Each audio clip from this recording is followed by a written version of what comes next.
It's your girl Tori, not with the Y, but with an I, and I'm back with another podcast. Yay! And I'm back with another one. It is, what's today? Today is September the 4th. That's a huge step for me because I'm trying to work on being consistent. That's a huge step with me. Okay.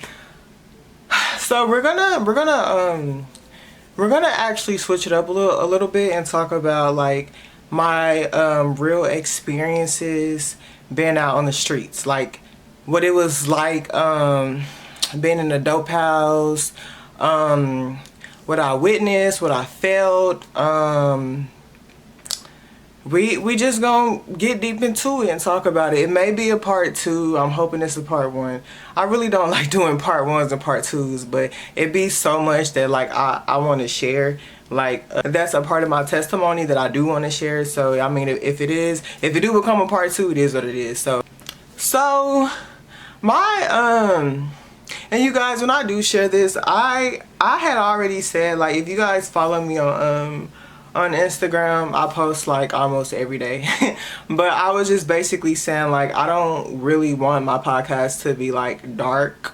I know like there's a lot of, you know, people out there that's probably been through worse than what I've seen or been through, you know what I'm saying? So like if it causes any trauma or anything, you know, just, you don't have to watch it, you know, because I mean, I get it. So, but just share it, you know what I'm saying? But yeah, I don't want this podcast to be like dark and sad. Nah, this podcast is specifically for me to be obedient, get the word out, my testimony out, and we're gonna, you know, it's happy vibes over here, man. We're gonna we're gonna I can't even get it out. Oh my god. We're gonna have fun over here. We're gonna laugh because one thing I know about me is that I'm able to talk about it. I'm healed, so I'm okay with talking about it. But anyway, so my first time being in a dope house, as I remember, I was hanging out with a friend of mine, a longtime friend of mine, and we were Ubering. And by this time, she was like deeply into like drugs.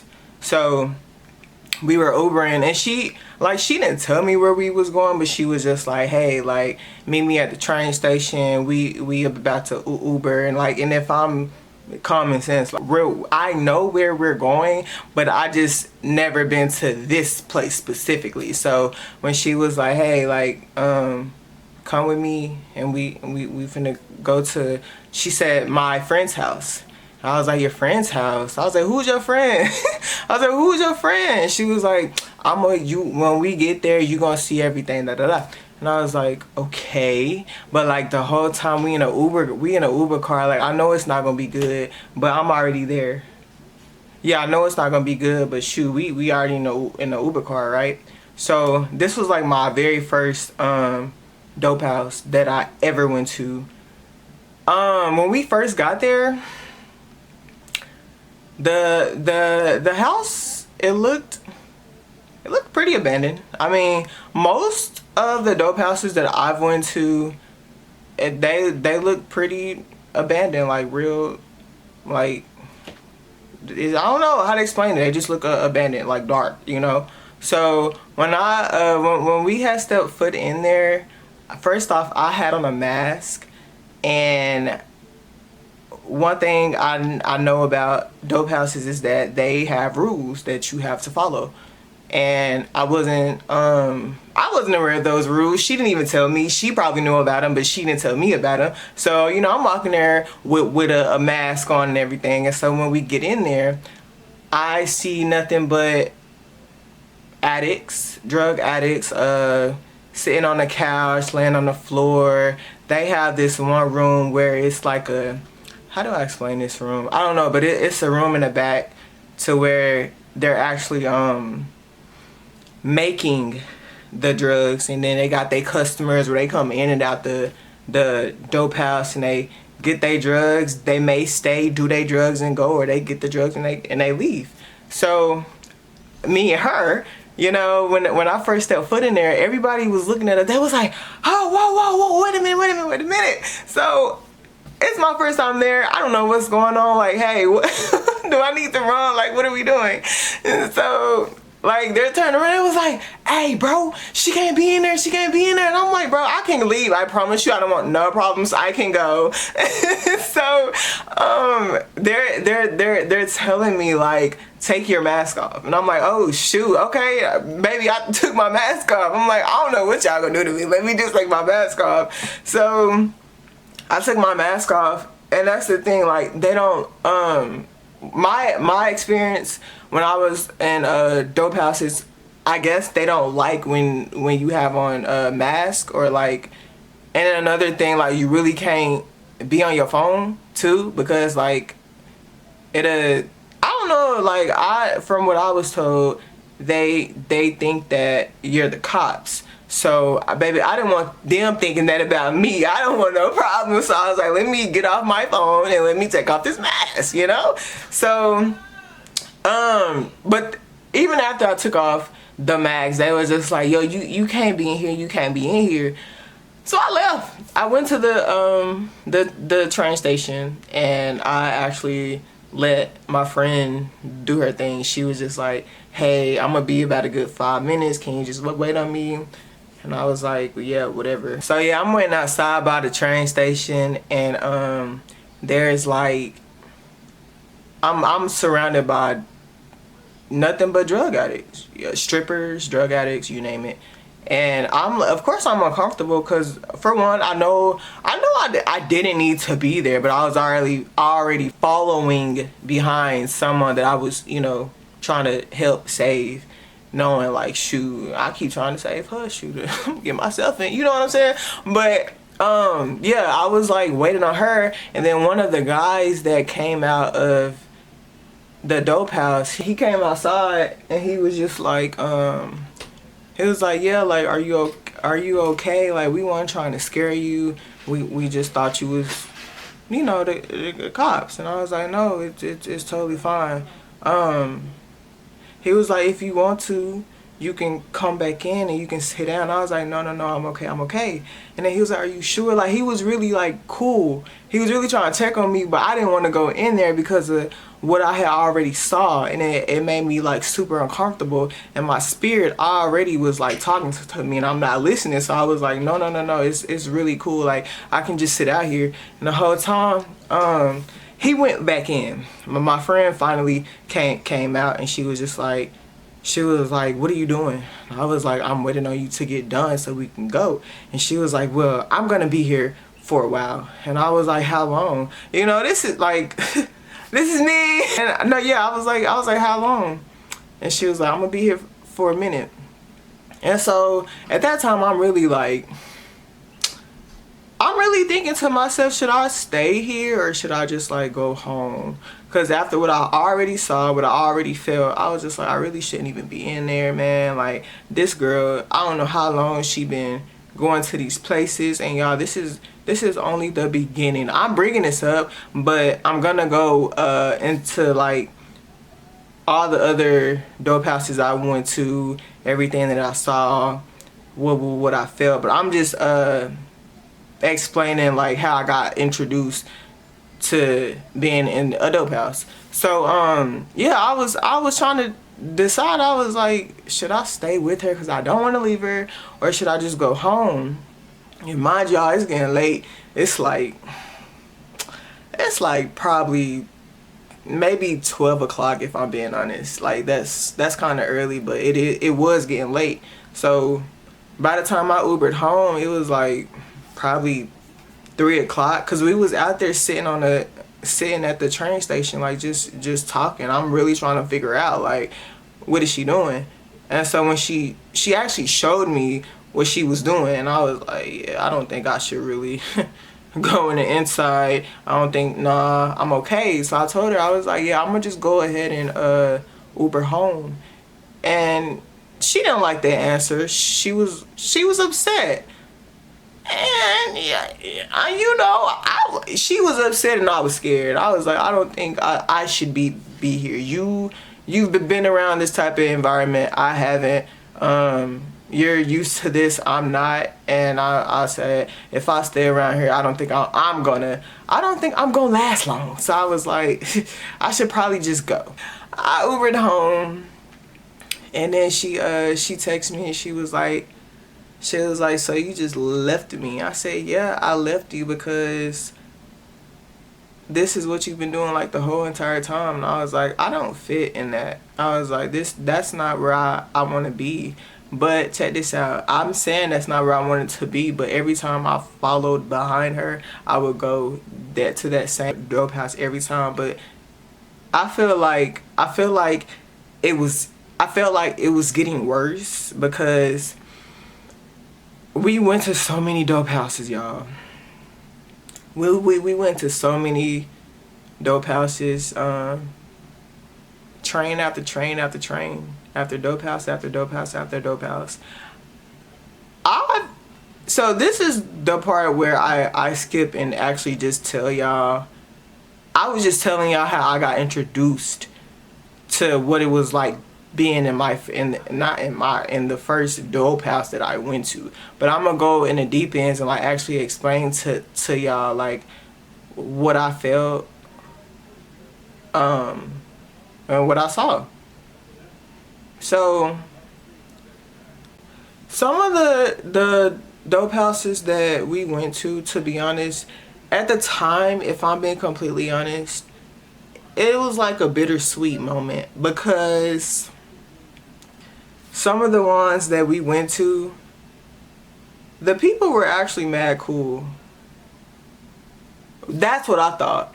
I thought they were cool, and I felt like they only had respect for me because like I was still in the right mind. Like I was still in the right mind, even though like I wasn't gone. I was never gone. I might have been a little lost, you know what I'm saying, like on the path that I was going if I had kept going there. But they knew that I was in the right mind. Because every time we went to a dope house, like in order for you to stay, you have to buy some type of crack, meth, whatever the drug is, you have to buy it in order for you to stay. So me on the other hand, it would be times where we would be walking the street 2, 3, 4, 5, 6 o'clock in the morning. Like I'll never forget that.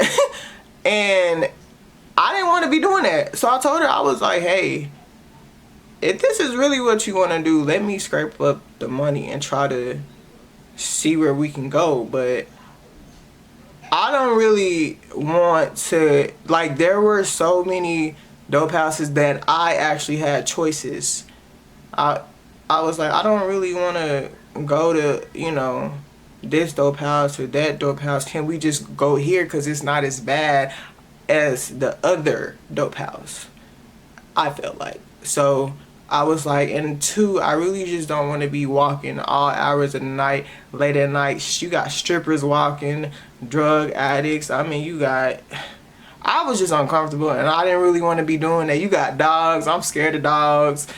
It was just a lot late at night that I just didn't want to do. Like, I didn't want to be walking around hours of the night doing that. Really, nor did I want to be in a dope house either. But I was out there with her, so I was like, if we're gonna be doing this, we might as well just scrape up the money and go to, you know, we got choices, right? So when all the dope houses that I went to, all I saw was like crackheads, people doing crack, meth, heroin, some stuff, bro, that they was doing. I didn't even know what that was. Like I just know I would walk in there and I'd be like, oh my god. Like I didn't say this out loud because no, I'm not gonna do that. But in my head I was like, oh my god, like they really doing this for real. Like this is really, you know, what they do. And you guys, I felt like I was in a freaking movie. The only thing is, it's worse than being in a movie. I thought I was in a movie for real. Like, that's literally how I thought. When I first walked in, I was like, and it was, y'all, I kid you not, when I first saw this, I was like, I was like, is this what she doing? I said, so this is what's going on. But I don't know, I feel like they have codes, you know what I'm saying? Like, y'all know me, I'm such a bubbly, friendly, I have a big personality, right? So it's like me going in different areas, you know, you really can't be doing that. You can't be like, hi, you know, you can't be doing that. So I had to tone that all the way down, like all the way down. But she kind of was telling me that like ahead of time. She was like, hey, you gonna have to tone down on the whole hee ha ha thing, because this is not where we at right now. And I was like, oh shoot, okay. So I'm not even gonna count. Some dope houses we went to, I saw guns, I saw a lot of drugs. I'm going to obey their rules because I'm already there. You know what I'm saying? Like, they knew I wasn't from there. They knew she wasn't from there. You know what I'm saying? So I'm just like, what do I need to do? Like, if I'm gonna be here, in my head, I'm like, I just want to get this over with and just go. But in my friend's head, it was like, no, we're gonna stay here. We're gonna spend the night. We're gonna do these drugs, or I'm gonna do these drugs. Her, not me, because I never did them. But she was like, no, we're gonna stay here. You're gonna sit in this room, and you're gonna be with me until I finish these drugs. And I was like, well, might as well. I mean, we don't have anywhere else to go, right? So they had like 2 rooms. Like I say, each dope house was different, but the one that we went to, they had like 2 rooms. You can go in one, go in the other, or whatever. But yeah, it was just like a bunch of drug addicts, strippers, like people like just out of their freaking mind. And then it's like with my friend, she would fiend so bad, like so freaking bad, to the point where, you guys, she would try to sell me. And I said, oh, no. I say, yeah, it's because it would get to that point where, at this point, if you're fiending and you're trying to sell me, then I gotta try to like save myself, which I probably should have. I know what y'all thinking, like, girl, you should have been gone. I know what y'all thinking. I know that. But at the time, I'm not even thinking about that at the time. Like, I'm already, like, I'm there with her, but shoot, I wanted to save her. I just wanted to save her, you know, and me saving her was putting me in so many predicaments that I almost could not get myself out of.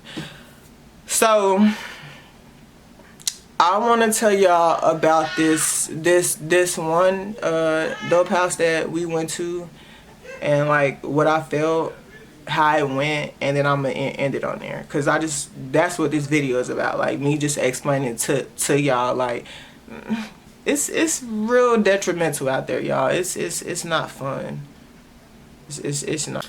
So one time I had a coworker that I used to work with, and she called me and she was like, hey, what are you doing? And I told her, I was like, yeah, I'm actually at this plasma place with my friend, and we trying to scrape up some money so we could get a hotel and sleep there. And she was like, are you hungry? And I was like, I'm pretty hungry, yeah. I said, I haven't ate, I haven't showered, I'm pretty hungry. And she was like, well, why don't I just pick you up and we go out to eat? And she was like, I feel like she was really like, you know, being a good friend. And mind you, she was in her 50s, but she was like so cool. She was so cool, y'all. But I was like, okay, but I do want you to know that I'm not by myself. And I don't think she cared about that. I think her main focus was just like me, you know, getting to where I needed to be at that time, in that moment. So I don't think she really cared about that.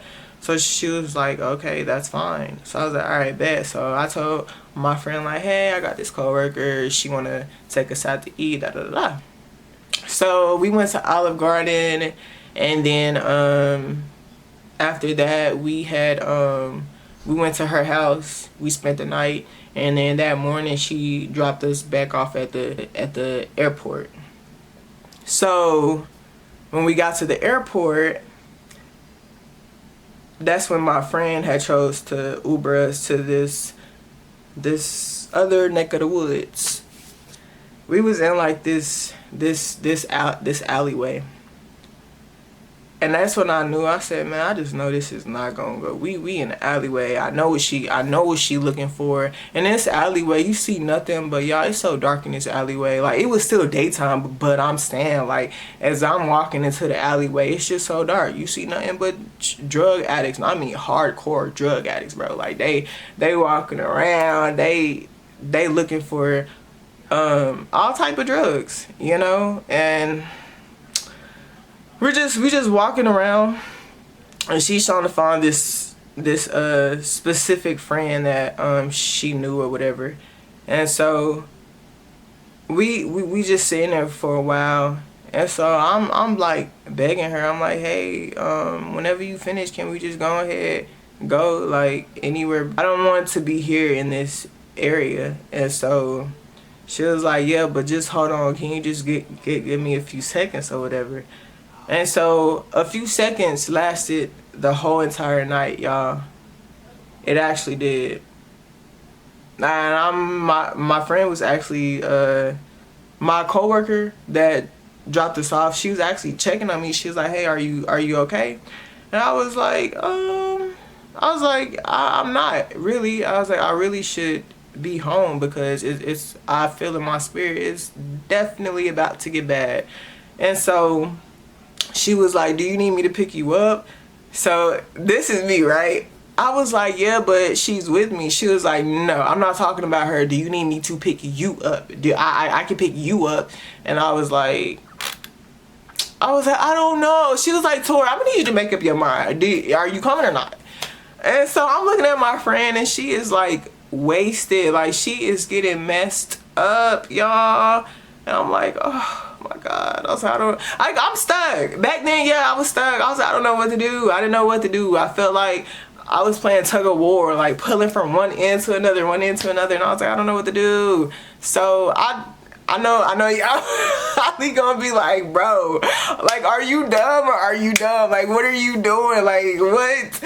So I was like, no, friend, you can just go ahead and go home. I'll just stay here. What? Yeah, I know. Y'all, trust me. Now, I'm like, what was I thinking, right? So, there's these couple of guys that came down the block. And so my heart is beating extremely fast because these two dudes came down the block. All I seen was these big tall guns, and I'm like, oh God, please no, Jesus, please, Lord, please. And so they trying to clear everybody out the alleyway. They talking about, y'all need to go ahead, go on, da da da. So me and my friend, I don't know how this one guy came with us, but he was actually like telling my friend, he was like, hey, I got this one spot that we could go to and we can just chill there for a little bit. And in my head, I was like, this is not gonna be good. Not for her, not for me. And so when we went to the it was another dope house. I had already been there for the first time with her, but my first time there, I was actually like scared out of my mind because like she said, you can't be all friendly, hee and all this stuff. So if I'm being honest, when I went there the first time, I knew old dude did not play like whatsoever, and I didn't want to make no type of contact either. And I didn't make no type of contact either. I was like, nah. So if I'm being honest, I didn't put my head down, but like I had my eyes like on the ground because I'm thinking like I don't want to move. I don't want to make no type of movement. I don't want to interact. No, I don't do none of that. I just want her to do what she need to do so we can go. I'm thinking she gonna do what she need to do so we can go, right? No, I didn't go nothing like that. So here's what happened. We stepped foot in the house. The guy that was with us, he paid for her drugs so that we could stay. There's this room in the back that everybody went to, right? It was like 1, 2, 3, 4, 7 people. I'm like included in the 7th, right? So they got this table. They got the drugs out on the table. I'm sitting by the closet or whatever, and there's like this guy, like he's y'all, when I tell y'all, not even before that, like we go in the room, they sitting at the table. Now here's the thing, y'all, I was so freaking scared that I was actually on my phone, and I had my dad on the phone, and I was telling him, I was like, can you please come pick me up, because I knew it was about to get worse. And I was like, I'm on the phone with him and I'm just crying, like I'm bawling, and I'm like, hey, can you pick me up? And, you know, they telling me like, man, we told you not to go down there, da da da da. I'm like, listen, I know I'm being a bad kid, not listening, but I'm not trying to hear that right in and now. I'm like, this is literally a life or death situation for me and her. And I was like, I was silently crying. I was like, can you just please come pick me up or whatever. And so we on the phone, and I'm not saying anything, and my daddy's, he's like asking me to talk. He was like, Tori, like, what's wrong? What's wrong? And I'm just crying. And so as I'm crying, I'm watching, and I'm seeing how, like, she is taking every drug that comes her way. Every drug that comes her way. And the guy, one of the dudes, he was like just staring at me, like deep into my soul. It's like as if it was the devil himself just staring me down in my soul. And I'm just like, that's really what like made me cry, because I'm like, I don't know what this man gonna do, what he thinking about doing, but I was like, God, please. And so I was trying to whisper to my dad, because I didn't want them to know, like, I'm on the phone for real. So I'm like, Dad, can you just please come pick me up? And so here got my daddy. He like, shoot, man, on fight night 2, I told you not to. Man, daddy, please, I'm not trying to hear that. Like, this is a life or death situation. I know this is my fault. I know I should have listened, but please. Like, he's like, send me the address. So I know to be very smart. Like, I'm very, very smart. Like, you know, so I didn't send him the exact address. It's this chicken place that I actually sent them to, because no. So the one of the guys that's sitting next by her, he's looking at me and he's telling me, he's like, hey, he's like, you're the only one that can really like bring her out of this. Like, if we stay here, it's not going to be good. Which my spirit was already telling me that, and I knew that, and I was like, dang, bro, I don't know what I'm gonna do to get this girl out. So I hung up the phone, and I'm staring at the dude. I'm not staring at him, but like I looked up at him. You know how a kid is scared and they look at somebody and they turn off. So I'm looking at the dude, and he's like staring me dead in my soul. So I goes over to my friend, and I'm trying to manipulate her at this point, because I'm feeding her all type of lies. At this point, I have to save. If I can't save you, then I gotta save myself. So I'm like manipulating her, kissing her on her cheek, caressing her head, her hair, and everything. And I'm like, hey, I was like, I need us to go, like, we have to go. But I'm not like screaming at her, because if I scream at her, it's gonna block everything out. Like, it's a certain way I actually had to talk to her. And if I'm being honest, I hated that, because I'm like, man, we ain't got time for this. But she was already gone in a different mindset. So I had to like be like super nice and sweet and talk to her as if she was my own child. And I was like, hey babe, you know, just manipulate her, saying we gotta get out of here.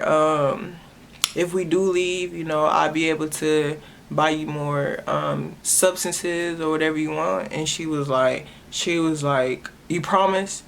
And I was like, I promise. Like, where I'm gonna get the money from? I was out of money. My main goal is, if I can't get you out, I gotta get out. But see, again, there's rules, there's a code. I don't know my way around, so I'm like, no, I need to get you out too, so you can be that tour guide to get me to where I need to be, so that my parents can pick me up. So yeah, I was gonna get her out. So I'm you know, just feeding her stuff. And so she's like, where you gonna get the money from? I said, I'll figure it out. But I was like, I need you to trust me and know that, you know, once we get out of here, you can have what you want. And she was like, put that on your life, put that on your mama. And I'm like, whoa, now put it on my mama. No. And so in my head, I said, I'm praying. Like, you guys, I kid you guys not, I was literally like praying the whole entire time. But when she said that, I said, God, please forgive me, Jesus Christ. You know, I mean, none of this, God. I don't like putting stuff on my mama. I don't like putting stuff on God. I don't like swearing. I don't do any of that. I don't. So when she said that, I said, God, please, Lord, please forgive me, Jesus. So I told her, I was like, yeah, and she was like, no, I want to hear you say it. So I let her hear me say it. And so I'm laughing because after I said it, like, I was like, God, please forgive me, Jesus. Please, please, please. Like, you know I don't mean that. I hate this. And so we was finally able to get out of there, right? But before that, she stood up, and in my head, I was like, yes. So we're walking out, and before I even walk out, like, they're telling me, like, hey, wait, you got hold on. I'm like, man, what now? What we doing? So they was saying, I was like, you gotta knock. And so I was like, oh. So I knocked, and I don't think boss man heard me up in there. So I honestly walked out anyway. So I was like, I gotta go, because the main thing that was on my mind is my parents is coming to this one area, and I'm putting them in a situation all because I'm choosing to make the wrong decision. So I'm just like, yeah, I gotta go. So we went there to boss man, right? And I'm listening to what they talking about or whatever. And then as I looked to my my left, I seen that my friend went back into the room. So boss man, he talking. So here I go. I say, excuse me, sir. He's like, yeah, what's up? I said, is it okay if I can go back and get my friend? She just went in that room and I just need to get her. He's like, yeah, go ahead. So I went in there and I got her, and I said, hey man, come on. She's like, all right, babe, hold on. So she talking or whatever, and they finally came or whatever in the room. And so boss man was just asking us, and honestly, he's a real cool dude. I was scared. I ain't gonna cap. Shoot, we basically in his territory. I'm like, nah, you got all respect. So he's asking us, he's like, are y'all from around here? And I said, no. I was like, no, we from this area over here. And so he was like, yeah, I can tell. He was like, y'all need to be very careful with who y'all hanging around. And so as he's explaining this to us, my friend, like, her mind is absolutely gone because she's so high, like, she's feeling mad hard. So she's like moving like this and that and looking around and stuff like that. But I'm listening to boss man. He has my full attention. And so he's telling us, he was like, it's like, y'all need to be careful, you know, like, who y'all hang around, because, and as he's saying that, I'm looking like dead in his eyes. So as he's telling me this, I'm looking where his eyes are going. And so in my head, I was like, I figured that, like, yeah, that's why I'm trying to get up out of here. And so he was like, telling us, he was like, y'all have a reputation of being the new girls. And I was like, in my head, I was like, I'm not surprised. Like, as much as we were walking around late hours of the night every day, I was not surprised. And we have been in so many dope houses, I was like, I'm not surprised. But I didn't say that. I was like, okay. And I was like, we already have a reputation already. I was like, the new girls? He was like, yeah. So he was like, if I were y'all, I'd advise y'all not to come back here.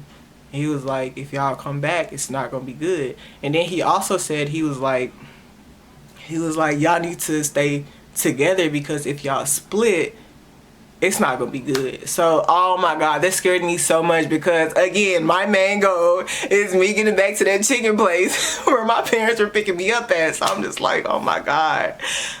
And like, y'all, I know I shouldn't be like this, but come on, man. Like, the whole entire time, I'm already in a situation that if I had to just listen, I wouldn't even be in that situation, but I'm already there. So in my mind, I'm like, she's already gone. She's fiending. So my best is best to try to save myself at this point. So if I'm being honest, yes, I needed her to actually guide, to walk us back to that chicken place. And so we finally was able to go. And so she was like, hey, you said, you know, you put that on your life, on your mama. You made a promise. You said that you was going to be able to, you know, help me. Like, what's up? And so I said, yes, like, just please hold on. Like, yes, I still got it. Hold on. They about to send, you know, the money. They about to send the money.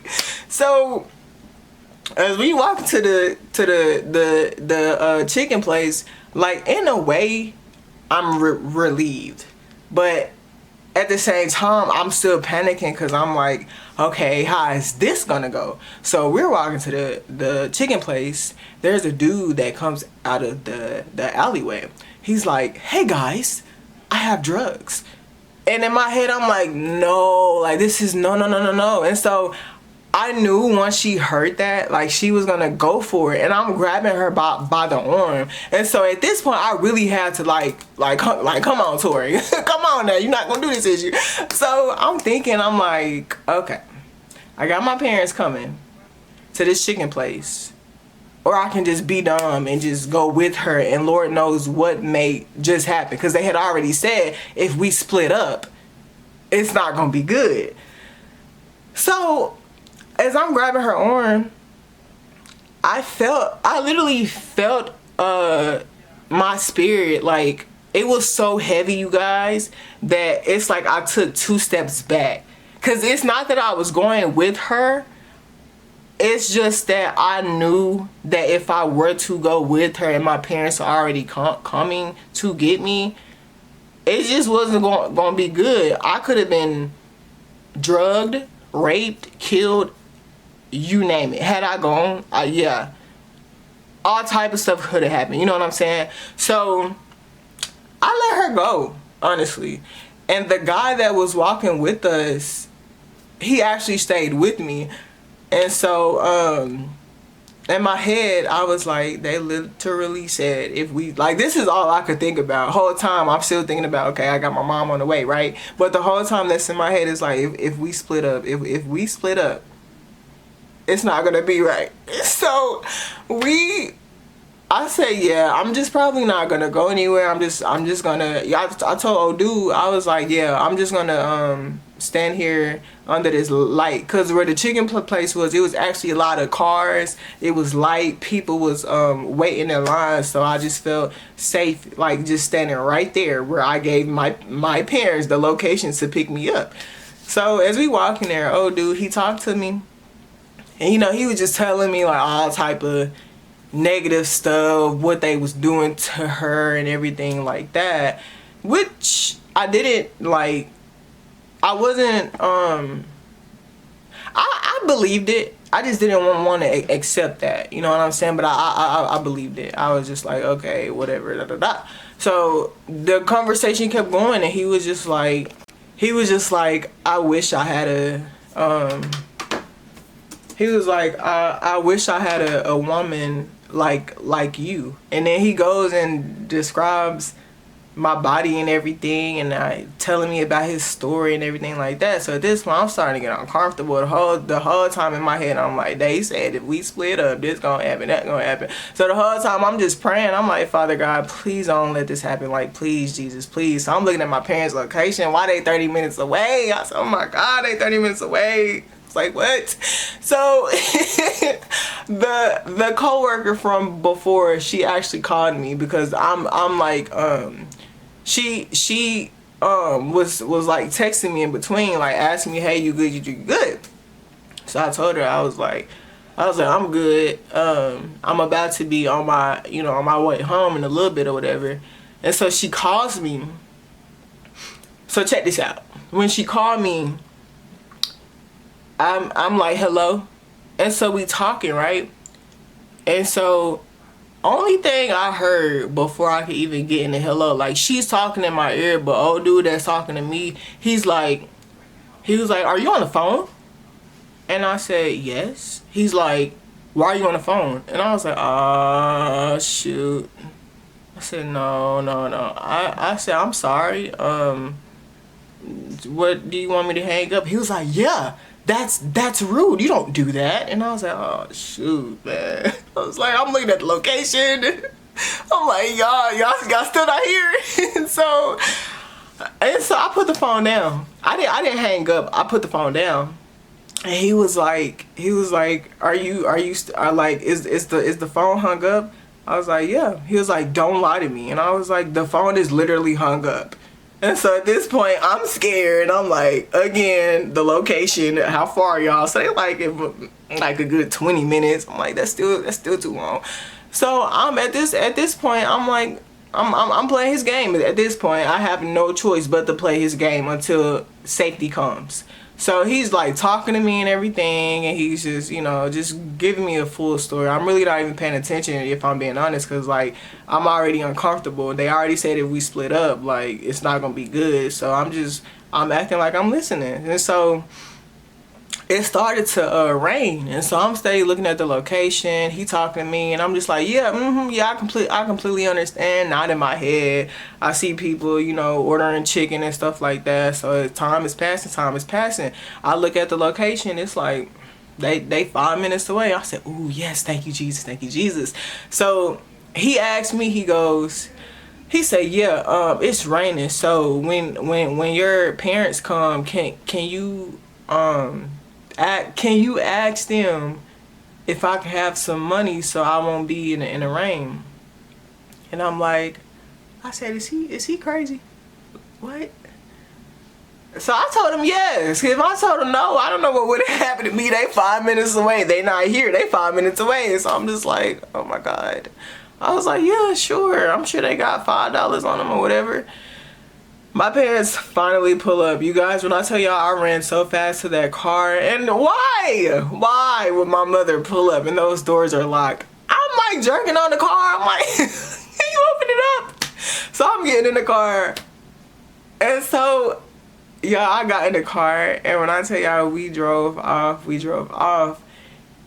And it's like, when I got in the car, I felt so freaking good is not even a word. Like, I just knew that Jesus still had his hands on me, y'all. The whole entire time, he still had his hands on me. Because to be honest, anything could have happened that night, or all the rest of the days. I done went from dope house to dope house to dope house, and it's like there's more stories, you know. There's more experiences that I've had, things that I saw, but it's like knowing that I was still out there on those streets with those people, with my friend. So much could have happened, you know. But just knowing that Jesus had his hands on me the whole entire time, it's like the only thing that they could do was just look at me, right? That's the only thing that they could do. And I'm saying it like that is because Jesus had his hands on me. No weapon formed against me shall prosper. So the fact that Jesus had his hands on me, and I'm witnessing everything that's happening, not only to other people, but to also my friend as well. When I had got home that night, around 3 o'clock in the morning, if y'all heard any background noises, I apologize about that. That's my mom and I'm talking all loud. I told them I was doing the podcast. But when I had got home 3 o'clock in the morning, my friend actually texted me, and she said when she went into that alleyway that they beat her with a brick and they robbed her. And ain't no telling what all they did to her. But I'm sorry that happened to her. I really am. I'm just thankful that, I'm gonna keep saying it, I'm just thankful that, again, Jesus had his hands on me. Not saying he didn't have his hands on her, but I'm talking about me. So imagine if I would have went in that alleyway and all that same stuff would have that happened to her would have happened to me, probably worse, y'all. I don't know, but God is good. That's all I can say on that. You know, for me to even still be alive, to even like share my testimony, what I saw, how I felt, going inside those dope houses, you're like, it feels uncomfortable. You know, it's not a good feeling. It's super dark. It's super dark because if you know that you don't belong there, your spirit is gonna talk to you. You know what I'm saying? Like, if y'all have a relationship with Jesus and y'all go somewhere that y'all know y'all not supposed to be, the Holy Spirit is gonna talk to you. He gonna poke you. Cause that's what I was feeling the whole entire time. But I felt like I was already there. So it's like, where can I run to if I'm already there? You know what I'm saying? So at least that's how I felt. So it's like, yeah, I was exposed to some things. I wasn't exposed to much, but as far as what I was exposed to, just a lot of like drug addicts getting high, like straight high, train stations getting high. I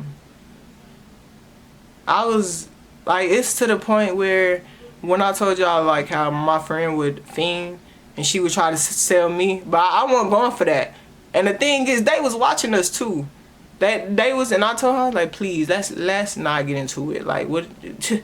We was going into, stores, stealing and stuff. I ain't never just stole. Like what? Stealing? You know what I'm saying? Like, we was doing a lot of stuff just for us to satisfy her drug needs.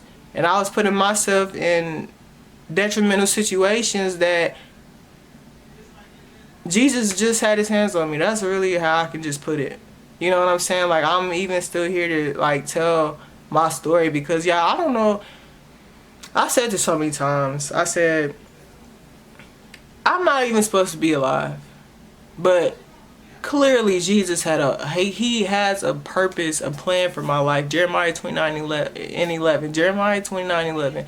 He has a plan for me. You know what I'm saying? And when I talk about testimonies like this on my podcast, like, people always say like, man, you don't look like what you've been through. I mean, it's nothing but God, if anything. It's not me.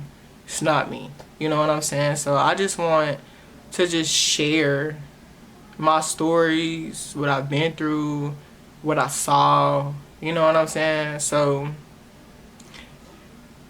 if you got parents, who's ever is raising you, if you have a relationship with Jesus, y'all, if y'all don't have to be on the streets, don't be on the street.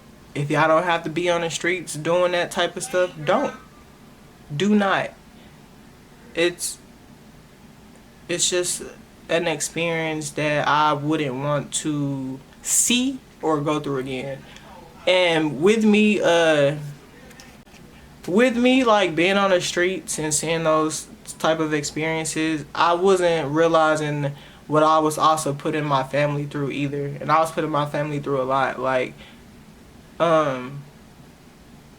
yes, my family, but specifically my parents. I was putting them through a lot, And I just never want to do that again. I never want to do that ever again. I don't want to put them through nothing like that. You know what I'm saying? Just knowing that you actually have family that love you, I'm not taking that for granted no more. I'm not doing that. Knowing, I tell my mama every day, I said the best thing you could ever did was pray for me. Because so much stuff could have happened that it didn't, And I said the best thing you could have ever did was lead me to Jesus. That's the best thing you could have ever did in my whole entire life. Like, that's my life. That's my relationship. I said I never, ever, ever, ever want to put y'all through that ever again in my life. So yeah, this podcast is to let y'all know what I've been through, what I've seen, how far I came, how God changed my whole entire life, turned it around. I'm trying not to cry, but it's like, he really like snatched me. Out of all the experience I went through, he literally snatched me, y'all. And I'm being obedient. I'm here talking about it. And I'm gonna continue to talk about it because I know it's people out there that's probably struggling or probably went through the same thing that I went through. Like, y'all need to hear this. You know what I'm saying? Like, I know there's people that's probably went through what I went through, probably worse. I don't know. But I know that eventually, whoever those people are, that we're gonna start, you know what I'm saying, interviewing, sharing our experience together, talking about, you know, just that love that Jesus has for us to even, you know, bring us this far. Do y'all understand what I'm saying? Because I've been stuttering so much that it's really irritating me. But I just really hope y'all just understand what I'm saying. So that's what this podcast was about. I actually had it scripted out, if I'm being honest. I had it script out. The point of me talking about it was to let y'all know, like, hey, this is what it was like being in a dope house. This is what I saw. This is what it felt like. You know what I'm saying? But yeah, like, I definitely had it typed out, but I was like, I'm just gonna, whatever comes to mind, what I saw, what I felt, I'm just gonna go with it. All I can say on that. Cause I don't have nothing much to say. I've said it all. God is good, and I just thank Him, and I love Him so much, so much. But this is what this podcast was about, and thank y'all so much for watching. I hope my my stories, my testimonies help somebody out. So y'all share, like, subscribe. It's your girl Tori, not with the Y, but with an I, and I will see y'all next podcast. Bye.